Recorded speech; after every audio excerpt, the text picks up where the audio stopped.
आइए शुरुआत करते हैं अच्छी और सच्ची खबरों की। बात सबसे पहले सेना के पराक्रम की। ठंड के इस मौसम में भारतीय सेना ऊंचे पहाड़ों से लेकर राजस्थान के रेगिस्तान में अपनी तैयारियों को परखने में जुटी है। मतलब यह कि भारतीय फौज इन दिनों बड़े पैमाने पर मिलिट्री एक्सरसाइज कर रही है। राजस्थान के जैसलमेर जिले में जहां सेना ने सुदर्शन प्रहार और रक्षा द्वंद नाम से युद्धाभ्यास किया, इसमें जमीन से लेकर हवा तक सेना के रणबांकुरों ने अपने शौर्य और पराक्रम का परिचय दिया।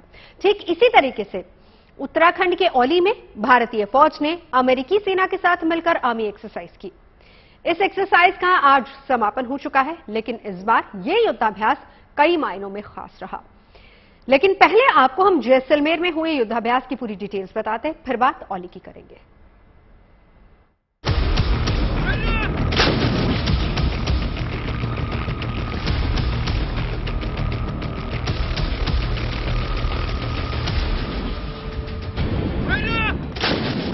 गरजती हुई तोपें, रेगिस्तान में रफ्तार भरते टैंक, आसमान में पराक्रम दिखाते वायुवीर। ये तस्वीरें आई हैं शूरवीरों की धरती राजस्थान के जैसलमेर से, जहां इन दिनों भारतीय सेना सर्दियों के इस मौसम में जबरदस्त युद्धाभ्यास में जुटी है। यानी सेना अपनी तैयारियों को और धार दे रही है। जैसलमेर की रेतीली जमीन पर एक हफ्ते तक सेना ने सुदर्शन प्रहार नाम से युद्धाभ्यास किया, जिसमें थल सेना, वायुसेना और बीएसएफ के जवानों ने एक साथ मिलकर अपने शौर्य और पराक्रम का बेहतरीन प्रदर्शन किया। चाहे जमीन हो या आसमान, हर मोर्चे पर हिंद के रणबांकुरों ने खुद को परखा। ये तस्वीरें भी इसी बात की गवाही दे रही हैं। जैसलमेर जिला प्रशासन से लगती अंतर्राष्ट्रीय सीमा से बेहद करीब है और 1971 की जंग में भी हिंदुस्तान की फौज ने लोंगोवाला युद्ध में पाकिस्तान को इसी सरजमी पर धूल चटाई थी। यानी सामरिक नजरिए से राजस्थान का ये इलाका काफी अहम है। ऐसे में दुश्मन के किसी भी हमले को वक्त रहते नाकाम किया जा सके, इसके लिए इस आर्मी एक्सरसाइज में तीनों ही फोर्सेस के जवानों ने जमकर पसीने बहाए। लड़ाई में कोऑर्डिनेशन बहुत जरूरी है। बीएसएफ इंटरनेशनल बॉर्डर में तो पीस टाइम पे इनकी डिप्लॉयमेंट है। आर्मी डिप्लॉयड नहीं होती है पीस टाइम पे इंटरनेशनल बॉर्डर पे, जो पंजाब और राजस्थान और गुजरात के इलाके में। तो ये एक सही ड्रिल्स हैं, स्टैब्लिश्ड स्टैंडर्ड ऑपरेटिंग प्रोसीजर्स हैं। तो ये नहीं है, ये हमेशा होती जा रही है और अहमियत है, क्योंकि वेल कोऑर्डिनेटेड चीजों से ही लड़ाई में नतीजा अच्छा आएगा। खास बात यह रही कि इस युद्धाभ्यास में नई चुनौतियों को देखते हुए जवानों के बीच तालमेल को बेहतर बनाने पर जोर दिया गया, जिसे देखकर सेना के अधिकारियों ने भी इन जवानों की हौसला अफजाई की। जबकि दूसरी तरफ जैसलमेर में ही सेना की कोणार्क कोर ने रक्षा द्वंद युद्धाभ्यास में अपने अदम्य साहस का परिचय दिया। सेना की ये कोर रेगिस्तान में युद्ध लड़ने की महारत रखती है, जो इस एक्सरसाइज के दौरान साफ नजर भी आया। इस सैन्य अभ्यास के दौरान T-90, T-72 टैंक और K-9 वज्र तोप के साथ साथ भारतीय वायुसेना के फाइटर जेट्स और आर्मी एविएशन के एडवांस लाइटर हेलीकॉप्टर्स भी शामिल हुए। चाहे दिन हो या फिर रात, कोणार्क कोर ने हर तरह की चुनौतियों से निपटने के लिए इस युद्धाभ्यास में अपने आप को झोंक दिया है। मतलब ये कि जवानों ने हर कसौटी पर खुद को परखा। पाकिस्तान और चीन जिस तरह से आए दिन हिंदुस्तान के खिलाफ साजिशें रचते रहते हैं, उसे देखते हुए ऐसे युद्धाभ्यास काफी अहम था। जैसलमेर से विमल भाटिया के साथ bureau report, good news today. रेगिस्तान के बाद हम आपको लिए चलते हैं उत्तराखंड के ऊंचे पहाड़ों पर, जहां भारत और अमेरिकी सेना के बीच चल रहे युद्धाभ्यास का आज समापन हो गया। इस बार ये युद्धाभ्यास कई मायनों में खास रहा। पहला तो ये कि आर्मी एक्सरसाइज पहली बार लाइन ऑफ एक्चुअल कंट्रोल से महज 100 किलोमीटर दूरी पर हुई है, और दूसरा ये कि इस एक्सरसाइज में भारतीय सेना ने अमेरिकी फौज को हाई ऑल्टीट्यूड एरिया में ऑपरेशन को अंजाम देने के गुर से कहा है। इसके अलावा पहली बार भारतीय फौज ने एंटी ड्रोन चील अर्जुन की ट्रेनिंग का भी प्रदर्शन इस दौरान किया।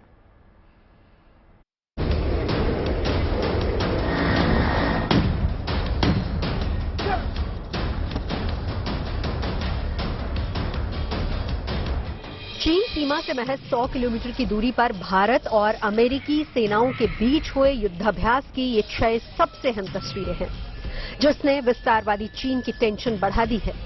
औली के ऊंचे पहाड़ों पर दोनों देशों के जवानों ने जंग के दौरान पेश आने वाली हर चुनौती से निपटने के लिए अपनी तैयारियों को इस युद्धाभ्यास में परखा।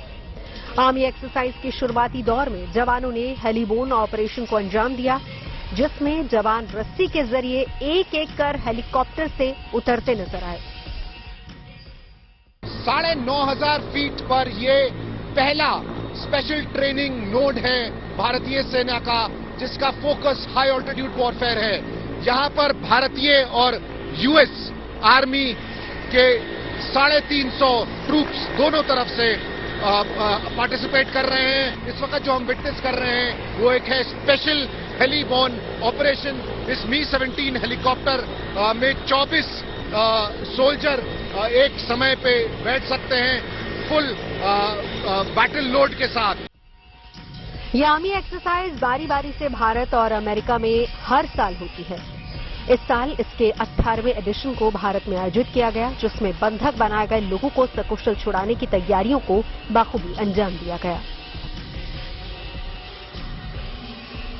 यहाँ पर हमने अपने यूएस ट्रूप्स के साथ और इंडियन आर्मी ट्रूप्स के साथ हमने आइसोलेशन ऑफ विलेज की ड्रिल की प्रैक्टिस और ट्रेनिंग कर रखी है। आइसोलेशन ऑफ विलेज की ड्रिल तब की जाती है जब भी हमें यह पता होता है कि कोई भी हॉस्टाइल वहां पर मौजूद है, लेकिन हमें उसकी एग्जैक्ट लोकेशन पता नहीं होती है।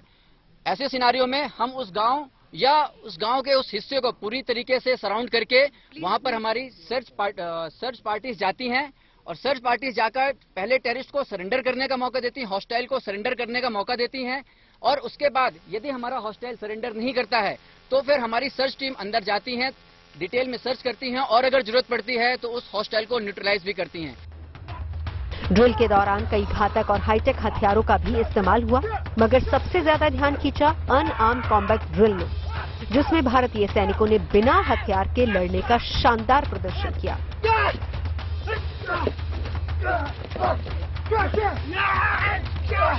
वक्त के साथ जंग लड़ने के तौर तरीकों में भी तेजी से बदलाव आया है और इसी बात को ध्यान में रखते हुए इस आर्मी एक्सरसाइज को किया गया, जिसमें दोनों देशों की महिला जवानों ने भी अपने रण कौशल का शानदार प्रदर्शन किया, जिसकी गवाही ये तस्वीरें दे रही हैं। खतरनाक हथियारों से लैस ये महिलाएं दुश्मन के लिए किसी काल से कम नहीं हैं। इस ट्रेनिंग में हमने बहुत कुछ सीखने को मिला है। इस ट्रेनिंग में अलग अलग टाइप के वेपन्स जैसे सिग, नेगेव, M4, पिस्टल, इनसे हमारी फायरिंग भी हुई है। और हमें सबसे अच्छी बात यह है कि माउंटेनिंग में एक हमें अच्छा मौका मिला है। हाई ऑल्टीट्यूड एरिया में लड़ाई लड़ने, लॉजिस्टिक और मेडिकल की जो क्षमता भारतीय सेना के पास है, वो किसी दूसरे देश के पास नहीं है। चाहे रस्सी के सहारे ऊंचे पहाड़ों पर चढ़ना हो या फिर घने जंगल में छिपे दुश्मनों का खात्मा करना हो, अमेरिकी सेना के जवानों ने रणकौशल की इस विधा को सीखने में कोई कोर कसर नहीं छोड़ी। वॉरफेयर में किस तरह से ट्रेनिंग होती है, इसकी एक ड्रिल यहां पे की जा रही है। यूएस और इंडियन आर्मी के ट्रूप्स जो हैं उनको एक मिशन दिया गया है, डिप्लॉय किया गया है और इनको टारगेट सेट किए गए हैं। ये ड्रिल खास करके उन इलाकों में बहुत ज्यादा कारगर मानी जाती है जहां पे काउंटर टेररिज्म या काउंटर इंसर्जेंसी ऑपरेशंस किए जाते हैं, और इसीलिए जो है ये एक जो जंगल है उसके अंदर जिस तरह से सिचुएशन बनाई गई है वहां पर ये ड्रिल कर रहे हैं यूएस और इंडियन आर्मी के ट्रूप्स। इन सब के अलावा इस युद्धाभ्यास में खास आकर्षण रहा ये एंटी ड्रोन चील। भारतीय सेना अब ड्रोन के जरिए आने वाले खतरों से निपटने के लिए चील को ट्रेनिंग दे रही है, ताकि हवा में उड़ते दुश्मन के ड्रोन को धराशायी किया जा सके। इस आर्मी ड्रिल के दौरान अमेरिकी सेना के जवानों ने हाई ऑल्टीट्यूड एरिया में जंग लड़ने की हर बारीकी को सीखा, जबकि भारतीय सैनिकों को भी इस दौरान काफी कुछ नया सीखने को मिला, जो चीन और पाकिस्तान जैसे दुश्मन देशों से निपटने में काफी अहम साबित हो सकता है। यानी ये एक्सरसाइज भविष्य के खतरों और चुनौतियों को देखते हुए बेहद अहम है। युद्धाभ्यास के समापन पर अफसरों ने इस पूरी एक्सरसाइज का रिव्यू किया ताकि अगले साल अमेरिका में होने वाली एक्सरसाइज में कमियों को दुरुस्त किया जा सके। उत्तराखंड के औली से अभिषेक भल्ला के साथ bureau report, good news today. और अब आपको दुनिया के इकलौते ऊंट दस्ते से मिलवाते हैं। ये ऊंट दस्ता वो दस्ता है जो न केवल बैंड के साथ राजपथ पर प्रदर्शन करने वाला है बल्कि सरहद पर रखवाली भी करता है। रंग बिरंगे इन ऊंटों को देखकर आप भी कहेंगे भाई कमाल है। तो ये ऊंट दस्ते का कोई जवाब नहीं है। 40 सालों से ये दस्ता परेड में शामिल होता आ रहा है और इस बार भी कुछ खास होने वाला है। इस गणतंत्र दिवस की रौनक को बढ़ाने के लिए बीएसएफ की महिला जवान ऊंट की कमान संभालने वाली है।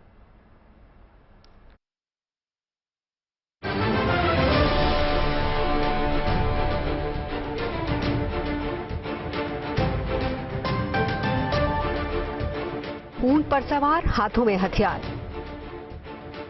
ये बीएसएफ महिला जवानों का पहला जत्था है। इनका जज्बा, जुनून और बुलंद हौसला दुश्मनों के हौसले पस्त करने वाला है। ये नए भारत की तस्वीर है, क्योंकि अभी तक हम सभी ने बीएसएफ में सीमा सुरक्षा के लिए पुरुष जवानों को ही ऊंट पर पेट्रोलिंग करते देखा है, लेकिन अब महिला जवान भी इसमें शामिल हो गई हैं। इस अद्भुत तस्वीर का भव्य नजारा अगले साल 26 जनवरी की परेड में देखने को मिलने वाला है, जिसके लिए महिला जवानों ने तैयारी शुरू कर दी है।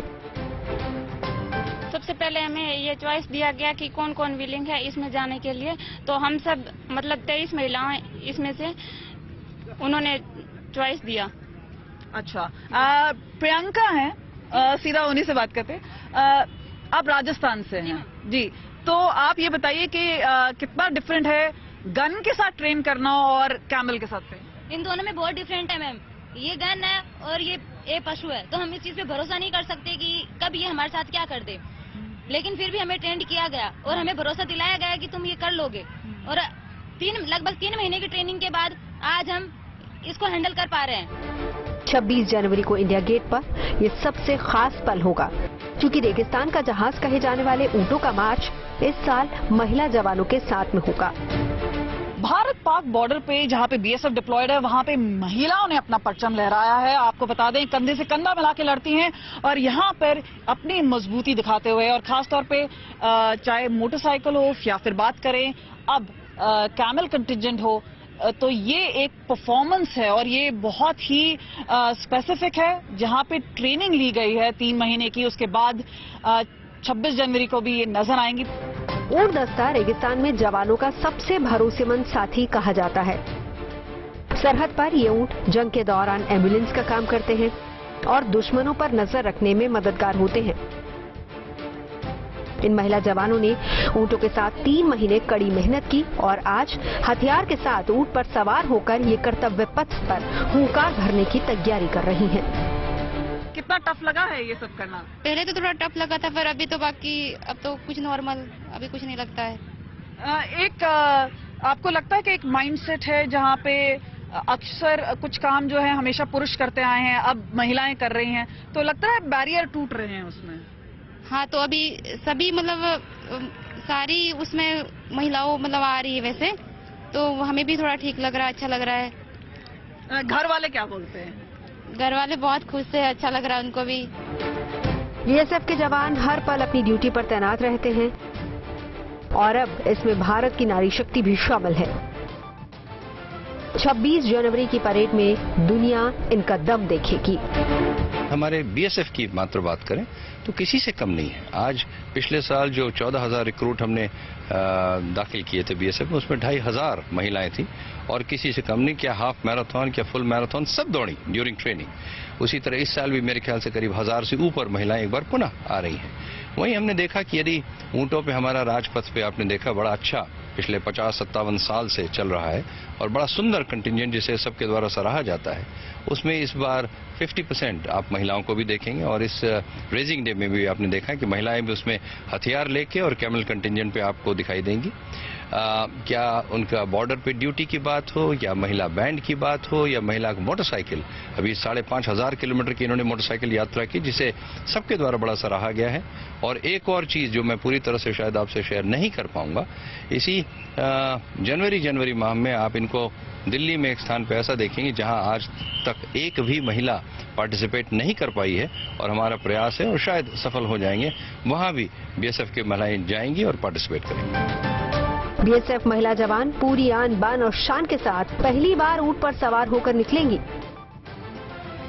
अमृतसर से कमलजीत संधू के साथ bureau report, good news today. सीमा पर बीएसएफ के वीर अधिकारियों और जवानों की कुर्बानियों की वजह से ही हम महफूज हैं। उनकी मुस्तैदी की वजह से ही हम रात में चैन की नींद सो पा रहे हैं। 1965 के भारत पाकिस्तान युद्ध के पहले बीएसएफ का अस्तित्व नहीं था। इस लड़ाई से पहले पाकिस्तान से लगी 3,323 किलोमीटर की सीमा की जिम्मेदारी स्टेट आर्म्ड पुलिस बटालियन पर थी। 1965 के युद्ध में भारत के सरदार शौकी, चारबोर और बेरिया बेत पर पाकिस्तानी सेना ने हमला कर दिया। स्टेट रिजर्व पुलिस और सीआरपीएफ ने मिलकर पाकिस्तानी सैनिकों को पीछे धकेल दिया। लेकिन उस वक्त बीएसएफ जैसे किसी संगठन की जरूरत महसूस हुई जो इस तरह के हमलों से निपटने में माहिर हो, और इसी सोच ने बीएसएफ यानी कि बॉर्डर सिक्योरिटी फोर्स को जन्म दिया। 1 दिसंबर 1965 को पाकिस्तान से लगी अंतर्राष्ट्रीय सीमा की निगरानी करने के लिए बीएसएफ अस्तित्व में आया। हालांकि मौजूदा समय में बीएसएफ की सभी अंतर्राष्ट्रीय और आंतरिक सीमाओं की सुरक्षा की जिम्मेदारी है, लेकिन खास तौर पर बहादुर फोर्स का फोकस पश्चिम में भारत पाकिस्तान सीमा, पूरब में भारत बांग्लादेश सीमा है, जहां से सबसे ज्यादा घुसपैठ और तस्करी के मामले सामने आते हैं। और इसमें राजस्थान में पाकिस्तान से सटी सीमा 1037 किलोमीटर लंबी है, जहां पर ऊंट दस्ता बड़ी भूमिका निभाता है। 1465 में बीकानेर रियासत में सेना ने ऊंट का पहला दल गठित किया, और जब भारत आजाद हुआ तो भारत पाकिस्तान बॉर्डर की सुरक्षा के लिए भारतीय सेना ने ऊंट दस्ता लिया, जिसके बाद 1965 की जंग में ऊंटों को शामिल किया गया और आर्मी ने बॉर्डर पर ऊंटों के साथ लड़ाई लड़ी। बीएसएफ की स्थापना 1965 में होने के बाद आर्मी ने अपना ऊंट दस्ता बीएसएफ को दे दिया। इतना ही नहीं, बीएसएफ ने 1971 में पाकिस्तान के साथ हुई जंग में भी ऊंटों का इस्तेमाल किया था। मशहूर फिल्म बॉर्डर में भी बीएसएफ के ऊंट दस्ते को आपने देखा होगा। युद्ध में अहम भूमिका निभाने वाले ऊंट दस्ते को पहली बार 1976 में गणतंत्र दिवस का हिस्सा बनाया गया। इसमें 90 ऊंटों की टुकड़ी पहली बार शामिल हुई थी, जिसमें 54 ऊंट सैनिकों के साथ और 46 बैंड के जवानों के साथ नजर आए। जोधपुर के प्रशिक्षण केंद्र में इन ऊंटों की ट्रेनिंग दी जाती है, जिसके बाद इन्हें सीमा पर निगरानी के लिए इस्तेमाल में लाया जाता है।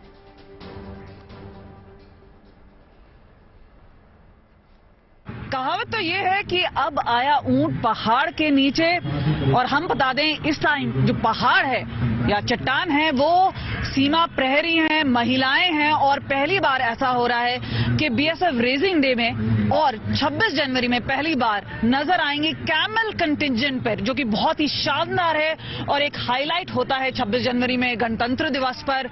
उस दिन महिलाएं शानदार प्रदर्शन करेंगी, और आप देख सकते हैं कि ऊंट यहां पर है, और पहली बार हम आपको आज तक पे इस बार दिखा रहे हैं। देखिए ये जो महिलाएं हैं, और 23 महिलाएं हैं जो कि इस बार पार्टिसिपेट कर रही हैं। हो सकता है कि गणतंत्र दिवस पर ज्यादा महिलाएं हो, वहां पे तकरीबन जो 90 ऊंट है वो प्रदर्शन में होते हैं, लेकिन एक शानदार प्रदर्शन करते हुए इसके लिए महिलाओं ने 3 महीने की तैयारी की है। अगर हम बात करें, हमारे साथ बात करने के लिए हैं डिप्टी कमांडेंट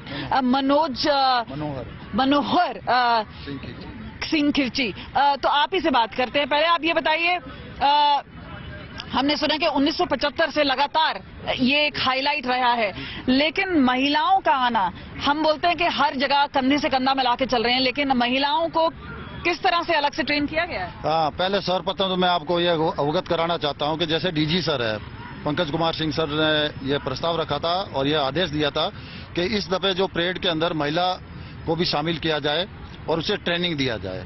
तो सब जगह यह मैसेज दिया गया था, हर यूनिट से, हर फ्रंटियर से जो वॉलंटियर महिलाएं थी उनको बुलाया गया जोधपुर एसटीसी के अंदर, और इनको ट्रेनिंग शुरू की गई। तो इनको लगभग 3 महीना ट्रेनिंग देने के बाद में ये इतनी एक्सपर्ट हो गई है कि जो मेल जिस हिसाब से कैमल को हैंडल करता है, इसी तरीके से ये लड़कियां भी उसी तरीके से हैंडल करने में निपुण हो गई है, एक्सपर्ट हो गई है। तो बिल्कुल, अगर हम बात करें, अब हम ऊंट से उतर जाते हैं क्योंकि अब बारी है कि हम महिलाओं से बात करें। और आप देखिए कि एक कॉन्फिडेंस लेवल कितना है, एक ऊंचाई है ऊंट की। और साथ ही में आप बात करते हैं, नाम बताइए। शकीला बिश्नोई। कहाँ से आप? श्री गंगानगर, राजस्थान से। राजस्थान से ही हैं, तो ऊंट तो देखते ही रहते होंगे।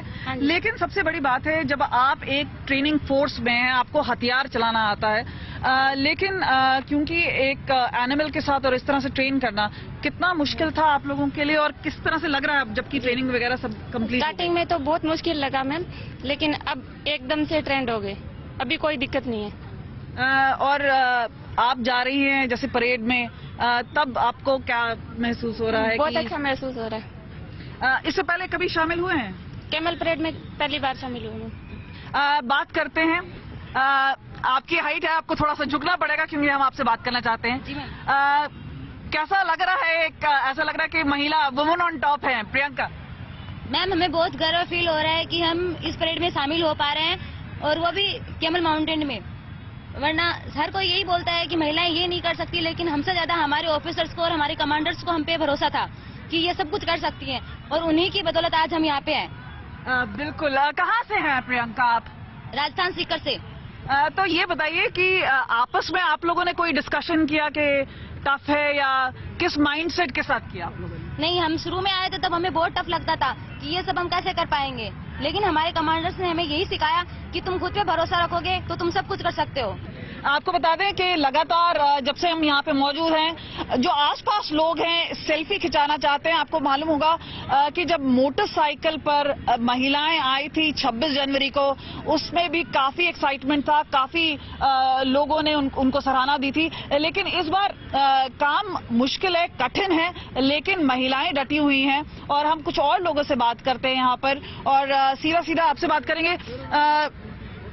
किस तरह ट्रेनिंग में आपने, क्योंकि एक एनिमल के साथ और एक गन के साथ डील करना अलग बात होती है। हमको बहुत अच्छे से सिखाया है और हम बहुत अच्छे से अभी बैठ लेते हैं। हाँ। और ऐसा तो नहीं है कि जैसे ये ऊंट है पीछे से टांग मार रहा है? नहीं नहीं, कुछ नहीं करते, उनको पहले से ट्रेनिंग दे रखी है। हाँ। और अभी भी हमको भी सब कुछ सिखा दिया है। हाँ। तो आपको डर वगैरह नहीं? नहीं, अभी कोई डर नहीं है। तो सबसे बड़ी बात यह है कि आप देख सकते हैं कि यहाँ पे जो रंग बिरंगे ऊंट हैं, उनके बीच में डटी हुई हैं ये महिला जवान। और आपको बता दें, इनको ट्रेनिंग है बॉर्डर पे। अगर हम पंजाब की बात करें, पंजाब में 550 किलोमीटर से ज्यादा का बॉर्डर है और वहां पे डिप्लॉयमेंट है। और आपको बता दें, अगर 11,000 के डिप्लॉयमेंट है तो 1100 महिलाएं हैं, तो फ्रैक्शन काफी कम है। लेकिन महिलाएं जहां जहां डिप्लॉय की गई हैं अपनी क्षमता दिखाती हैं और कंधे से कंधा मिलाकर वो अपना काम कर रही हैं। और अब आज जिंदगी को बचाने और संवारने के मिशन की करते हैं। देश और दुनिया में आत्महत्या के मामले बढ़ते जा रहे हैं, लेकिन ऐसे मामलों पर रोक लगाने के लिए अब केंद्र सरकार ने बड़ी पहल की है। सरकार आत्महत्या के मामलों को रोकने के लिए पहली बार राष्ट्रीय आत्महत्या रोकथाम नीति बना रही है। क्या है ये नीति और इसने कैसे तमाम लोगों को दी है नई जिंदगी, आइए आपको बताते हैं।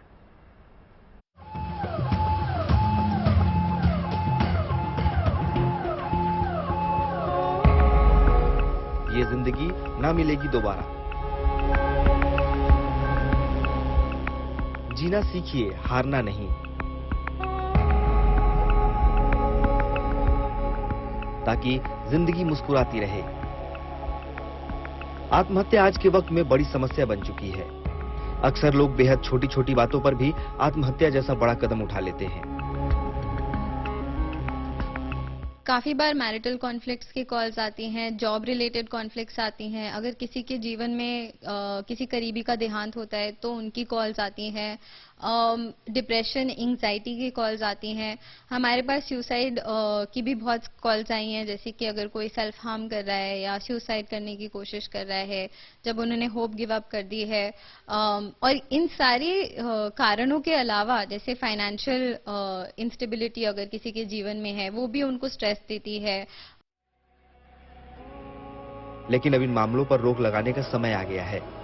इसलिए सरकार पहली बार राष्ट्रीय आत्महत्या रोकथाम नीति ला रही है। जिसके तहत आत्महत्या की वजह से मृत्यु दर को 10% तक कम करने की कोशिश की जाएगी।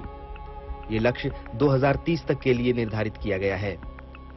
अगले 3 साल में नीति को लागू करने के लिए प्रभावी निगरानी तंत्र बनेगा।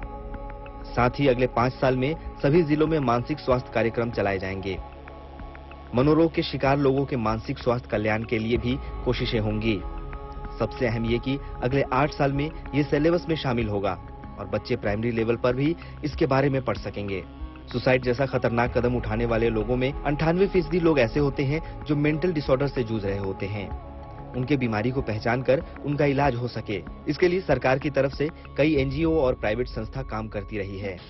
आपको अपने आप को लॉक करने का मन करता है, आपको लोगों से बात करने का मन नहीं कर रहा है, अकेला महसूस हो रहा है। ये जिन लोगों के मन में सुसाइड करने के थॉट्स आते हैं या किसी और मेंटल हेल्थ के प्रॉब्लम से गुजर रहे होते हैं, वो अमूमन लोगों से बात नहीं करते, फोन नहीं करते, क्योंकि वो उनके साथ सबसे बड़ी समस्या ये होती कि वो सोचते हैं कि कहीं उनके बारे में कोई जानकारी बाहर न चली जाए, कहीं ये बात सोसाइटी में ना फैल जाए कि वो किस स्टेज से गुजर रहे हैं। लेकिन यहां हम आपको ऐसे लोगों को बताने की कोशिश कर रहे हैं कि किस तरह से एक हेल्पलाइन नंबर्स जो होते हैं वो काम करते हैं। हम मनस फाउंडेशन में हैं और यहाँ पर अलग अलग रूम दिए हुए हैं। अलग अलग रूम में एक एक साइकोलॉजिस्ट और काउंसलर्स बैठते हैं और आपकी प्राइवेसी का पूरा ख्याल रखा जाता है।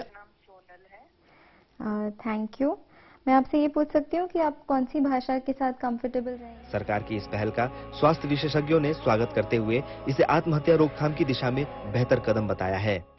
तो मैं सबसे पहले आपको ये बताना चाहती हूँ कि आपने यहाँ पे कॉल करा, उसके लिए शुक्रिया। अगर आपको बचपन से ही सिखाई जाए कि बड़ा नॉर्मल है, हम उदास हो सकते हैं, बड़ा नॉर्मल है, लाइफ में रिजेक्शन और फेलियर मिलेगा, और अगर ये एक्सेप्ट करना हमें बचपन से ही स्कूल्स के लेवल पर सिखा दिया जाए, तो मुझे लग रहा है वो एक मेजर होगा। ये नीड ऑफ आवर है जिस पर गवर्नमेंट को काम करने की जरूरत है, और गवर्नमेंट अगर ऐसी पॉलिसीज लेकर आ रही है तो I am really very happy related to mental health, अगर गवर्नमेंट कुछ करना चाह रही है इस फील्ड में। भारत में आईपीसी धारा 309 के तहत आत्महत्या की कोशिश अपराध मानी जाती है। सरकार की तरफ से ऐसे लोगों की काउंसलिंग और मेंटल कंडीशनिंग कराई जाती है, जिससे मानसिक तनाव को कम किया जा सके। दिल्ली से मनीष चौरसिया के साथ bureau report, good news today. Bharat में आत्महत्या से जुड़ी घटनाओं को रोकने या कम करने के लिए सरकार को इस तरह की नीति लाना क्यों पड़ा है, हम इसकी वजह भी आपको समझाते हैं। इस बात से वैसे इनकार नहीं किया जा सकता है कि देश में सुसाइड यानी कि आत्महत्या से जुड़े मामले तेजी से बढ़ रहे हैं। सुसाइड की बढ़ती गंभीरता का अंदाजा आप इसी बात से लगा सकते हैं कि भारत में पिछले 30 साल से सुसाइड रेट में 43% का इजाफा हुआ है। एनसीआरबी यानी राष्ट्रीय अपराध रिकॉर्ड ब्यूरो ने आंकड़ों पर नजर दौड़ाए तो भारत में हर दिन 450 लोग खुदकुशी के जरिए अपनी बहुमूल्य जीवन को गंवा दे रहे हैं। एनसीआरबी के आंकड़ों से यह भी पता चलता है कि देश में हर घंटे 19 लोग आत्महत्या कर रहे हैं, यानी कि औसतन 3 मिनट में एक व्यक्ति अपनी जान दे रहा है। इसी का नतीजा यह है कि पिछले साल यानी कि 2021 में 1,63,033 लोगों ने डिप्रेशन या फिर किसी और वजह से खुदकुशी का रास्ता चुना। पुरुषों की संख्या इसमें 1,19,000 है और 45,000 के करीब महिलाएं हैं। एनसीआरबी के ही आंकड़ों से पता चलता है कि 2021 में 2017 की तुलना में आत्महत्या के मामलों में 26% का इजाफा हुआ है। यानी दूसरे देशों की तरह भारत में भी आत्महत्या की समस्या विकराल रूप लेती जा रही है, जिसकी वजह, सबसे बड़ी वजह पारिवारिक समस्या है। एनसीआरबी की रिपोर्ट से यह भी पता चलता है कि पिछले साल आत्महत्या करने वाले 33% लोगों की जान देने की वजह पारिवारिक समस्या रही है, जिसका आधार आर्थिक तंगी है। पिछले साल जान देने वाले इन लोगों में कई कारोबारी भी थे जो कोरोना काल में व्यवसाय पर पड़े बुरे प्रभाव से परेशान थे। आर्थिक नुकसान की भरपाई न होते देख उन्होंने भी आत्महत्या जैसा कदम उठा लिया। साल 2021 में आत्महत्या करने वालों में कम आमदनी वाले लोगों की संख्या सबसे ज्यादा रही। इसके बाद नौकरी करने वाले और छात्र इस तरह का खौफनाक फैसला लेने में सबसे आगे रहे हैं, जिसमें सबसे ज्यादा सुसाइड रेट दक्षिण भारत से सामने आया। हालांकि पिछले साल आत्महत्या के सबसे ज्यादा मामले सामने आए हैं। महाराष्ट्र में सबसे ज्यादा मामले सामने आए, जहां पर 22,000 से ज्यादा लोगों ने खुदकुशी की। दूसरे नंबर पर तमिलनाडु रहा, जहां 18,900 से ज्यादा लोगों ने मौत को गले लगा लिया। तीसरे नंबर पर राज्य की अगर बात करें तो मध्य प्रदेश है, जहां पर पिछले साल 14,900 से ज्यादा लोग डिप्रेशन का शिकार हुए, आर्थिक तंगी का शिकार हुए और किसी वजह से उन्होंने अपनी जान दे दी। पश्चिम बंगाल चौथे नंबर पर है, 13,500 लोगों ने खुदकुशी का रास्ता चुना और सबसे ज्यादा खुदकुशी करने वाले 5 राज्यों में कर्नाटक का नंबर भी आता है, 5वें नंबर पर है, जहां पर 13,000 लोगों ने किसी न किसी परेशानी की वजह से मौत को गले लगा लिया। एनसीआरबी यानी कि राष्ट्रीय अपराध रिकॉर्ड ब्यूरो के ही मुताबिक पिछले साल लड़कों से ज्यादा लड़कियों ने सुसाइड जैसे कदम उठाए हैं और इन्हीं सबको देखते हुए केंद्र सरकार देश में पहली बार सुसाइड प्रिवेंशन पॉलिसी लाने जा रही है। हालांकि अभी ये प्रस्ताव की ही शक्ल में है, लेकिन इसे सरकार की हरी झंडी मिल गई है और इस योजना के आने के बाद ये उम्मीद जताई जा सकती है कि मनोवैज्ञानिकों की मदद से जरूरतमंद लोगों को सुसाइड के विचारों से रोका जा सकेगा। सरकार जो राष्ट्रीय आत्महत्या रोकथाम नीति ला रही है, शायद वो उन्हीं लोगों के लिए कारगर साबित हो पाएगी जो आत्महत्या की सोच के बीच मदद लेना चाह रहे हैं। लेकिन कुछ ऐसे भी लोग हो सकते हैं जो अपनी मनोस्थिति या फिर समस्या के बारे में किसी को न बताएं और वक्त पर मदद भी न मिल पाए। ऐसे में यह बहुत जरूरी हो जाता है कि लक्षणों के आधार पर परिवार में ऐसे लोगों की पहचान की जाए ताकि वक्त पर इनकी काउंसलिंग हो सके और उनकी जान बचाई जा सके। ऐसे में हमने मनोरोग चिकित्सक के जरिए उन लक्षणों को भी जानने की कोशिश की है। कोई भी इंसान हमारे आसपास अगर सुसाइडल थॉट्स में है तो हम उसे कैसे पहचानें? तो सबसे पहला साइन होता है होपलेस और वर्थलेसनेस का। ऐसा इंसान हो सकता है ये फील करे कि उसे आगे कोई फ्यूचर नहीं नजर आ रहा। सेकंड, उसको लग सकता है कि उसकी लाइफ का कोई पर्पस नहीं है, वो एमलेसली है। अंदर से एम्प्टीनेस की फीलिंग आ सकती है, यानी कि खालीपन। लोनलीनेस की फीलिंग हो सकती है, बहुत ज्यादा अकेला महसूस कर सकता है। इवन वो परिवार के साथ रह रहा हो या दोस्तों के साथ या पार्टनर के साथ रह रहा हो। सोशल विड्रॉल, आइसोलेट कर लेते हैं ऐसे लोग अपने आप को, मोस्टली अपने आसपास के लोगों से बात नहीं करते। कई बार ऐसा भी होता है कि उनके स्लीपिंग पैटर्न्स या ईटिंग पैटर्न्स में भी चेंज नोटिस किया जाता है।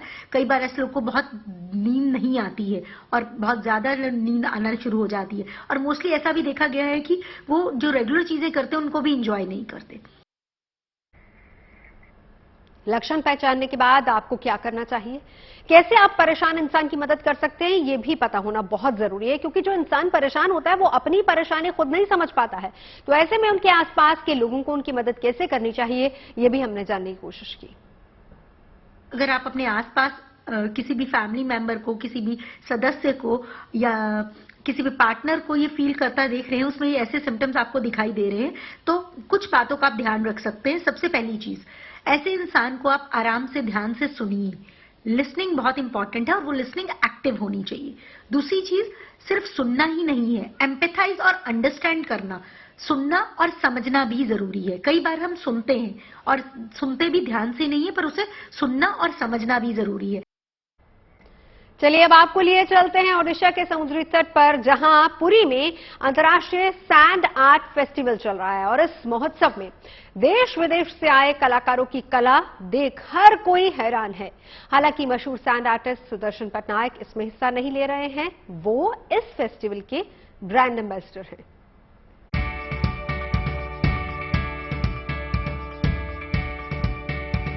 अपनी कल्पनाओं को जब कलाकारों ने रेत पर उकेरना शुरू किया तो तस्वीरें बनती चली गईं। किसी ने भगवान बुद्ध की सजीव मूर्ति बना दी तो किसी ने भगवान गणेश की हूबहू तस्वीर रेत पर साकार कर दी।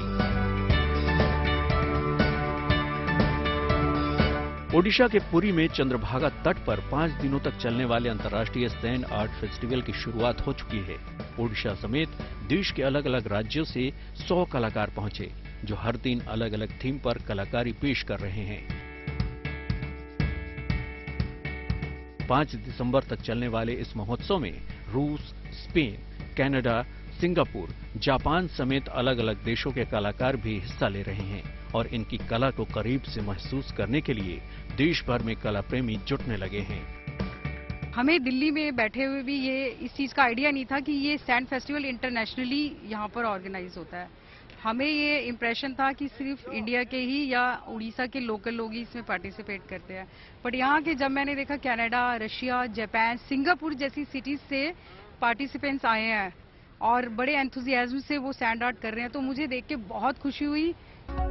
अंतर्राष्ट्रीय सैंड आर्ट फेस्टिवल कोणार्क में चल रहे नृत्य महोत्सव का अहम हिस्सा है। बंगाल की खाड़ी के चंद्रभागा तट पर कोणार्क महोत्सव के साथ ये भी 5 दिनों के लिए आयोजित किया जाता है। मशहूर सैंड आर्टिस्ट सुदर्शन पटनायक इसके ब्रांड एम्बेसडर हैं और इसलिए आमतौर पर पटनायक इस प्रतियोगिता में हिस्सा नहीं लेते हैं।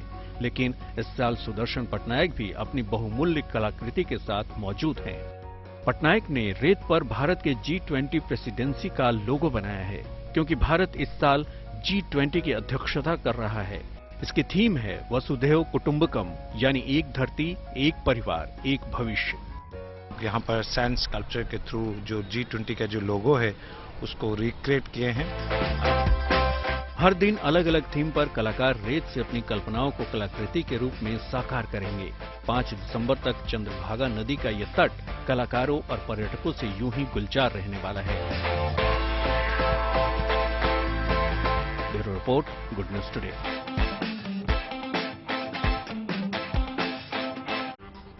खबरें सच्ची होनी चाहिए, अच्छी खुद ब खुद लगती हैं। Navjot Randhawa signing off. आप सुनते रहिए गुड न्यूज और देखते रहिए गुड न्यूज टुडे।